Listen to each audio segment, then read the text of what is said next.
अस्सलाम वालेकुम। आप सभी को ईद बहुत बहुत मुबारक। अल्लाह ताला आप सभी को खुश रखे और सबकी मुश्किल परेशानियों को दूर करे। अल्लाह ताला साल भर का त्योहार चला गया, बहुत जल्दी रोजे गए अब के, और मतलब पता भी नहीं चला कद में को रोजे आए और चले गए। अब साल भर में आए, क्या पता कौन मरे कौन जिए, किसी का क्या पता टाइम की ज़िंदगी में क्या कुछ हो जाए, कोई भी नहीं जानता इस ज़िंदगी में हमारी क्या हो जाए। हमने सीर बनने के लिए रख दी थी भाभी ने, और मैंने बच्चे वगैरह यहाँ पे भी सो रहे थे। फिर मैंने मखाने वगैरह भी फ्राई करे खीर में डालने के लिए, क्योंकि मेरी अम्मी को ये पसंद है, ये हमेशा घी में और मगज़ और मखाने फ्राई करके सीर में डलवाती है। तो इस वजह से मैं यहाँ पे तलने लगी। भाभी भी अपना कुछ काम कर रही थी, इस वजह से अम्मी के साथ मैंने हेल्प कराई थोड़ी। और जो है ना, ये मखाने थोड़े ब्राउन हो गए थे, फिर बाद में खीर में डालेंगे। और जो है ना, यहाँ पे मैंने मखाने वगैरह फ्राई कर दिए थे, फिर अम्मी ने यहाँ पे सीर में पहले चीनी डाली और फिर बाद में मेवा डालेंगे। अब यहाँ पे हमने सब मेवा डाल दी, फिर इलायची रह गई थी हरे वाली, वो मैंने कूट के थोड़ी इसमें डाली, क्योंकि इससे ना बहुत ही अच्छी खुशबू आती है। और यहाँ पे देखो खीर बनने के लिए तैयार है, बिल्कुल रेडी है। और यहाँ पे मेरे बच्चे जो है ना, दोनों उठ गए थे और ये भी नहाए और फिर अपनी मामा के साथ जाएंगे ईद की नमाज़ पढ़ने के लिए। वे मेरे भाई जो है ना, रात 1 बजे आए थे, उनकी फ़्लाइट सुबह 7 बजे की थी सऊदी अरब से, और यहाँ पे मैं आई थी 9 बजे रात को दिल्ली।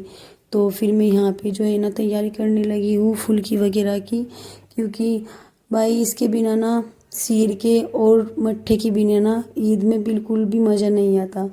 और भाई लोग तो पता नहीं क्या क्या बनाते हैं ईद पे, पर हमारे यहाँ तो थोड़ा ऐसे ही गांव में सिंपल सी ईद बनती है।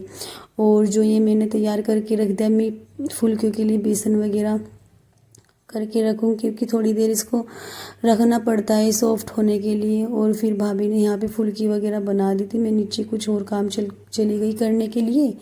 और बस फिर क्या, फिर मैंने इसमें थोड़ा बहुत अपना मसाला वगैरह करके इसमें छोंक लगा दिया। और यहाँ पे पकौड़ी बन के तैयार हो गई है, देखो आप पीछे। और अभी और बाहर पकौड़ी बन रही है। अब मैं जाके पकौड़ी बनवाऊंगी, भाभी के साथ हेल्प कराऊंगी उनकी, क्योंकि भाई आ गए हैं ना, तो भाभी का भी अब दिन पूरा बिजी जाने वाला है, इस वजह से मुझे ही थोड़ा बहुत काम करवाना पड़ेगा। और यहाँ पे मैं पकौड़ी बना रही हूँ, भाभी मेरे साथ हेल्प कराएंगी, अब मैं निकालेंगी।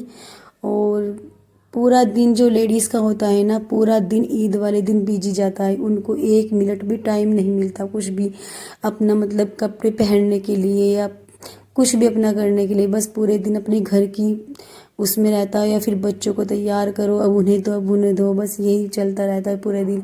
अब हमारी यहाँ पे सिर बन के रेडी हो गई है, अब हम भैया को बोलेंगे वे नीचे लेके जाएंगे। और ये जुमा पढ़ने की नमाज़ पढ़ने के लिए जा रहे थे ईद की, मैंने इनको छुआरे वगैरह खिलाए, क्योंकि मेरी अम्मी जो है ना, कभी भी भाई को बिना छुआरे खिलाए, दूध और छुआरे खिलाए जाने नहीं देती। अब मेरी बारी आ गई थी खाने के लिए, फिर मैंने खाई, क्योंकि ध्यानियों कहना जो होता है ना, हमारी अम्मी लड़कियों के लिए पहले ही निकाल के रख देती है, वे लड़की खाती है। और फिर मैंने यहाँ पे आयत को नहला दिया, आयत के मैंने कपड़े वगैरह पहनाए, क्योंकि आयत सो के उठी थी लेट, तो इस वजह से मैंने इसके कपड़े पहना दिए और तैयार कर दी इसको। और मैं इसको बोल रही थी बार बार, तुम ईद मुबारक कहो, सबको ईद मुबारक कहो, पर ये तो सुनती नहीं बिल्कुल भी। सना इसकी फ्रेंड है, मेरी चाचा की जो बेटी है ना, उसकी बेटी है ये। मैं इसको भी बोल रही बार बार, आप ईद मुबारक कहो। बच्चों को बहुत अच्छी तरह समझाना पड़ता है हर चीज़ के लिए, तब जाके मैं कुछ करते हैं। और यहाँ पे ये दोनों रेडी हो गई, अब ये दोनों घूमने के लिए जाएंगी। और फिर ये देखो तैयार होके मैडम अपनी ईदी लेके भाई से अपने मामा से चली गई। और यहाँ पे मैं भी सब काम से फारिग होके रेडी हो गई हूँ। मैंने ये जो सूट है ना, पिछले व्लॉग में आपको बताया था, ये मैंने नहीं पहना था जुमे वाले दिन, क्योंकि मेरी बहुत तबीयत ख़राब हो गई थी। फिर मेरी चाचा की बेटी और मैं हम सब घूमने के लिए चले गए, हम आ गए अपनी चाची के घर। और ये मेरी चाची का घर है, यहाँ पे उनकी बेटियाँ सब कुछ तैयार थी, कहने लगी चलो आओ बाहर घूमने के लिए चलते हैं। और बस फिर मैं हम आ गए दूसरी चाची की तरफ, हमने थोड़ी वगैरह सीर वगैरह खाई उनके यहाँ पे। और सीर वगैरह खाना, क्योंकि आज पूरे दिन सीर या फिर पकौड़ी या फिर मट्ठा ही चलेगा, इस वजह से थोड़ा थोड़ा खाना पड़ता है सबके यहाँ। और बस फिर हमारी ईद कंप्लीट हो गई थी। अगली वीडियो में मिलेंगे आपसे। हमारी वीडियो अगर आपको अच्छी लगे तो लाइक कीजिएगा, सब्सक्राइब कीजिएगा। और